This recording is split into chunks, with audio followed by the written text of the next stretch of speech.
Lawyer అపర్ణదేవికి ఒక కాగితాలు తెచ్చి ఇస్తూ ఉంటారు. అందరూ అపర్ణని ఏంటి అపర్ణ అవి అనేది అడుగుతూ ఉంటారు. ఆ మాటలకి ఇంట్లో పరిస్థితి అంతా సద్దుమణగాలి అంటే మనం ఇలా చేయక తప్పదు అండి, నాకు ఇదే కరెక్ట్ అనిపించింది, నేను ఎలా చేస్తున్నా నాకు ఇది కరెక్ట్ అనిపించింది అని చెప్తూ ఉంటుంది.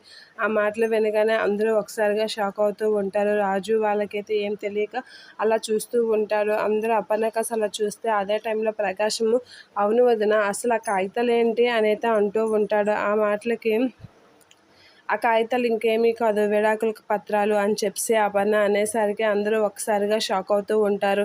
ఏంటి విడాకుల పత్రాలా అనైతే కావ్య వీళ్ళైతే ఒకసారిగా షాక్ అవుతూ ఉంటారు. అవును ఇవి విడాకుల పత్రాలు, కావ్యకి రాజుకి విడాకులు ఇప్పించి అప్పుడు మా ఆయన్ని రాజుకి ఇచ్చి పెళ్లి చేయాలనుకుంటున్నాను అని అపర్ణ చెప్పేసరికి అందరూ ఒకసారిగా షాక్ అవుతూ ఉంటారు. బామ్మ వీళ్ళందరూ అయితే ఏం మాట్లాడాలో తెలియక అలా చూస్తూ ఉండిపోతూ ఉంటారు.